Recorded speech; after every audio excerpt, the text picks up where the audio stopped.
Bonjour à tous, bienvenue pour cette nouvelle vidéo, un blitz que je mettrai niveau 1500, notre adversaire 1690. Eh bien on va jouer un système de l'ombre.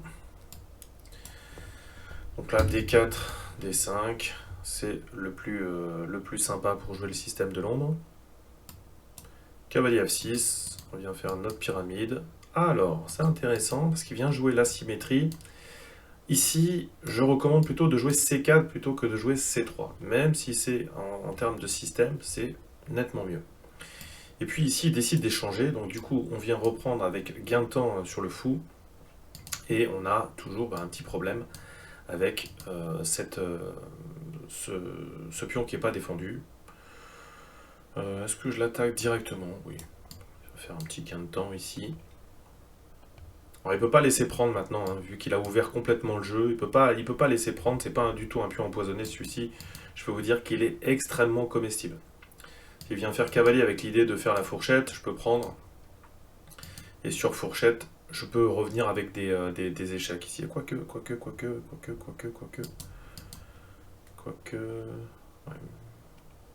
Ouais, faudra voir. Donc là, voilà, affaiblissement ici sur case blanche, ça pose forcément problème à un moment donné, hein. Le fou peut plus revenir à un moment donné, ça va craquer ici. Ok. Donc ici, le vis-à-vis pose problème encore une fois, hein. Voilà, ici, il y a un vrai problème sur case blanche dans cette position. C5 ici est pas bon. Cavalier ici, ça pose un petit souci aussi par rapport à la dame. Donc ici, il n'y a pas vraiment de souci particulier pour le système de l'ombre dans cette position.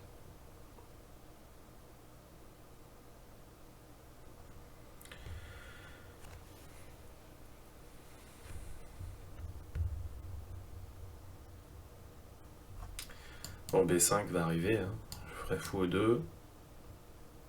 On a toujours des problématiques quand même sur case blanche, même si on se demande un peu ce que madame fait par là. Je vais faire également pression sur la colonne C, hein. Ça, c'est une possibilité que j'ai.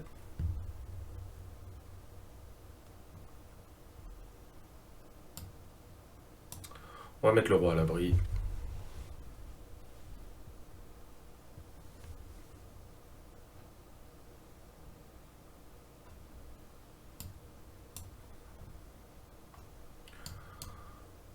Donc ça, il faut qu'il joue pour C5 quand même, mais on voit la position de mes tours qui va être très sympa ici.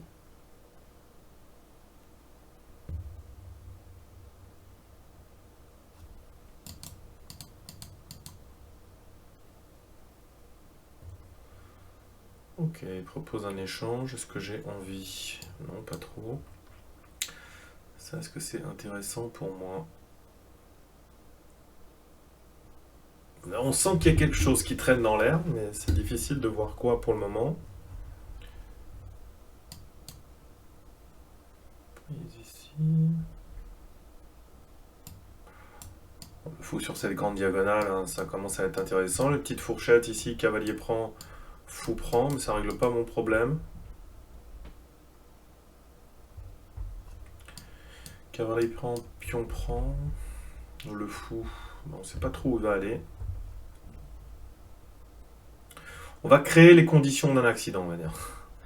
Je vais mettre la tour en vis-à-vis avec la dame qui attaque par rayon X, même si on a du monde, bah voilà. Bah voilà, les conditions de l'accident sont de suite. Il n'a pas vu le petit problème tactique. Ça c'est anodin, c'est pas anodin. Quand il y a voilà, du rayon X comme ça, même s'il y a beaucoup de choses avant d'atteindre la dame, ça peut aller très vite. Là, et en plus c'est lui qui a forcé le truc, mais voilà, c'était sûr que voilà, ça pose petit souci. Ça c'est un aveu d'impuissance, mais qu'est-ce que j'ai? Est-ce que c'est dangereux? Non. Je continue ensuite à réitérer. Voilà. Je peux prendre ici, j'ai pas vraiment de problème. Je peux même gagner un tempo sur la dame et prendre ensuite. Donc là, c'est plutôt, il est plutôt en mode pousseur de bois, déception d'avoir perdu. Euh, donc est-ce que je prends d'abord? Prise, je prends, je fais dame. De toute façon, avec l'attaque de la dame, je peux faire les deux, donc il n'y a pas de problème. Il est obligé de donner ici.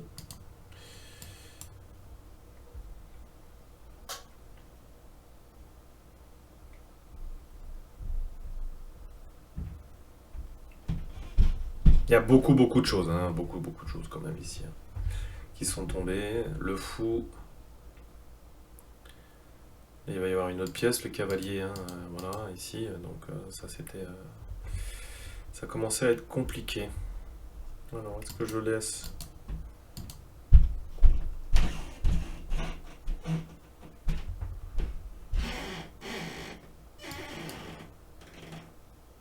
Fou aussi, je reviens avec le cavalier. Voilà, j'ai pas besoin de donner du matériel. J'ai déjà du matériel, ça c'est protégé par le fou.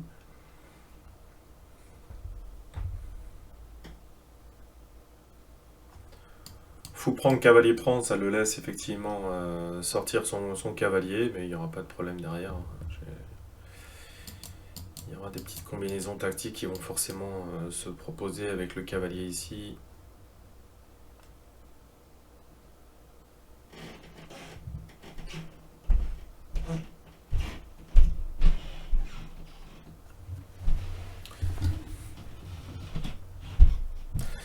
Abandon. Allez, on va regarder tout de suite ce qui se passe sur l'analyse dans cette position.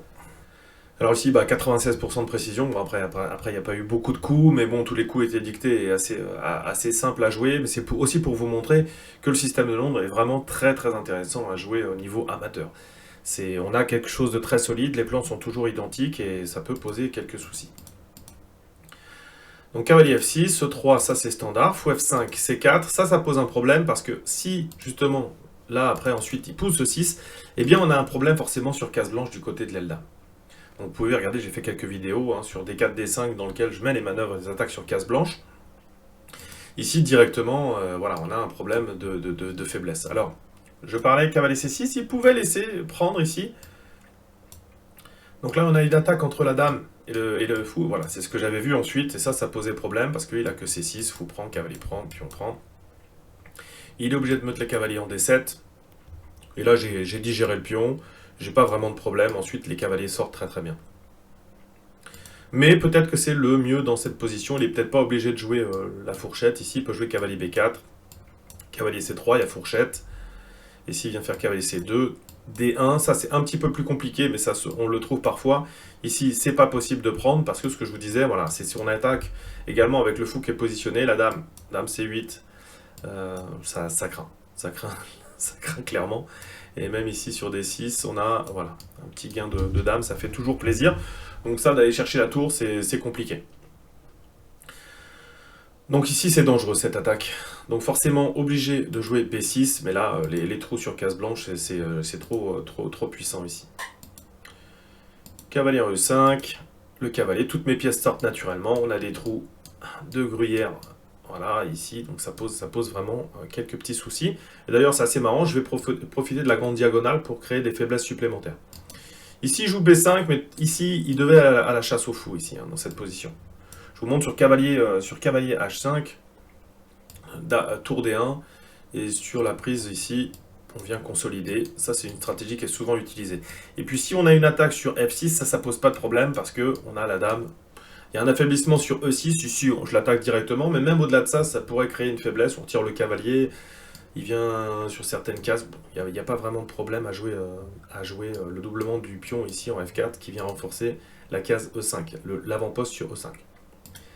A6, j'aurais pu venir avec fou E2 direct. Voilà, et puis là, ça permet le recyclage du fou sur la grande diagonale. Cavalier BD7, ça retire un petit peu un défenseur. Il veut échanger, c'est normal. Fou F3, c'est ce que j'ai joué, mais il y avait encore plus fort ici, avec cavalier A4. Effectivement, la tour est non défendue. Si on a une prise sur A, eh bien la dame était un petit peu en difficulté. Cavalier B6, obligé de défendre. On sent que c'est jamais très bon. Bon, voilà, c'était compliqué quand même à calculer. Mais voilà, un plan très intéressant à retenir pour moi en tous les cas. Fou F3, tour A7, ça c'est forcé. A4 était encore intéressant ici dans cette position. Là, je décide de faire le vis-à-vis. Alors, voilà. Ça, c'est ce que je vous dis. Hein. Ça, les deux positions de tour, on sait que ça va créer des problèmes à terme. Alors, fou prend était intéressant ici. Parce que là, je prends et là, il pouvait pousser des 5. Bon, il y a un clouage, mais en tous les cas, c'est 5. Et voilà. Et là, j'aurais été obligé d'agir avec peut-être une attaque de minorité ici. A4 sur C4. B4, j'ai pas de problème particulier, mais en tous les cas, j'ai la paire de fous, et puis je peux faire une petite attaque de minorité. Et ici, cavalier, bah, il a vu que la reprise voilà, du fou, je viens échanger, etc. Et tout se passe bien. Sauf que non, ici, bah, tout simplement, il y a un clouage, et prise ici. Après, il pousse encore un petit peu de bois pendant quelques temps, mais fou prend. Là, j'ai hésité, fou G3. Ok, ça c'est quand même naturel. Dé prend C7. Sur la prise ici, je dois faire dame quand même. Je suis venu avec E-feu. Ça c'est pas le plus précis quand même. Après, quand forcément il donne la précision, parce que quand vous êtes à moins 17, à plus 17 ou à plus 15, c'est toujours la même chose. Mais ici, j'ai de reprendre effectivement. Ah, puis j'attaquais la tour. C'est ça où j'ai pas poussé mon calcul. Voilà, des blitz pédagogiques que je fais à différents niveaux. Bien sûr, ici, c'est du niveau 1500, c'est pas du niveau 2000. Il y a 500 points d'écart, donc c'est normal quand même que j'ai un léger avantage. Mais ce qu'il faut bien voir, c'est qu'en jouant des coups simples, avec de bonnes idées de quoi jouer dans le système de Londres, et pas forcément jouer systématiquement C3, ici C4, parce qu'il y a la symétrie. Donc je vous conseille encore de regarder les vidéos que j'ai faites sur le système de Londres. On a vraiment quelque chose de sympathique. C'est normal que le système de Londres soit populaire. Il y a une époque, il n'était pas du tout en grâce, comme on dit. Une fois que Carlsen l'a joué, c'était nettement plus intéressant. Mais enfin, moi je le trouve très riche parce qu'on peut avoir des attaques sur l'aile dame, on peut avoir les attaques sur le roi, on peut même avoir des attaques au centre. Donc moi je le trouve très intéressant. Voilà, si vous le jouez vraiment de manière systématique avec toujours C3, etc., ça peut rendre le truc un peu pauvre. C'est un petit peu le défaut des systèmes.